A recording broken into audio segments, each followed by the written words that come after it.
ప్రపంచవ్యాప్తంగా ఉన్న హిందువులకు ప్రధాన ఆధ్యాత్మిక క్షేత్రమైన తిరుపతిలో ఉన్న రైల్వే స్టేషన్ ప్రపంచ స్థాయి స్టేషన్ గా రూపుదిద్దుకోబోతోంది. 50 సంవత్సరాలకు సరిపడా అవసరాలను దృష్టిలో పెట్టుకుని ఆధునీకరిస్తున్నారు. కేంద్ర ప్రభుత్వం దీనికి 321 కోట్లను వెచ్చిస్తోంది. స్టేషన్ కు రెండు వైపులా భారీ భవనాల నిర్మాణం జరుగుతోంది.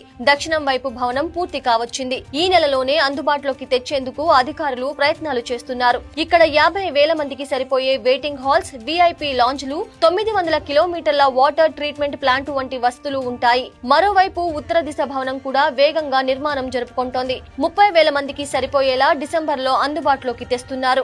దేశంలో భోపాల్ తరువాత తిరుపతిలోనే అత్యంత ఆధునికరమైన ఎయిర్ కాన్కోర్స్ సౌకర్యం అందుబాటులోకి రాబోతోంది. పట్టాలపై 61 మీటర్ల పొడవుతో నిర్మించిన ఈ విశాలమైన హాల్స్ వల్ల ప్రయాణికులు రైలు వచ్చే వరకు ప్లాట్ఫామ్లపై కిక్కిరిసి ఉండాల్సిన అవసరం లేదు. ఈ కాన్కోర్సుల్లో రూఫ్ ప్లాజాలు, రెస్టారెంట్లు, విశ్రాంతి గదులు ఉంటాయి. రైలు ప్లాట్ఫామ్ పైకి రాగానే నేరుగా లిఫ్టులు లేదా ఎస్కలేటర్ల ద్వారా ప్రయాణికులు కిందకు చేరుకోవచ్చు. మొత్తం స్టేషన్ పరిధిలో 26 లిఫ్టులు, 24 ఎస్కలేటర్లు భక్తుల ప్రయాణాన్ని చాలా సులువు చేయనున్నాయి. 25 ఏళ్ల కిందట కేవలం 20 రైళ్లతో ప్రశాంతంగా ఉన్న తిరుపతి రైల్వే స్టేషన్ నేడు రోజుకు 102 రైళ్లు, వేలాది మంది భక్తులతో నిరంతరం రద్దీగా ఉంటోంది. ప్రపంచ వ్యాప్తంగా శ్రీవారి భక్తుల సంఖ్య పెరగటంతో ప్రస్తుతం ఉన్న 6 ప్లాట్ఫామ్లు ఏమాత్రం సరిపోవడం లేదు. ఈ సమస్యను శాశ్వతంగా పరిష్కరించేందుకు ప్రస్తుతం ఉన్న ఫిట్ లైన్లను తిరుచానూరుకు తరలించి మొత్తం ప్లాట్ఫామ్ల సంఖ్యను 11కు పెంచుతున్నారు. భవిష్యత్తులో పార్కింగ్ ఇబ్బందులు కలగకుండా పాత టికెట్ కౌంటర్ల స్థానంలో 5 అంతస్తుల మల్టీ లెవెల్ కార్ పార్కింగ్ ను నిర్మిస్తున్నారు.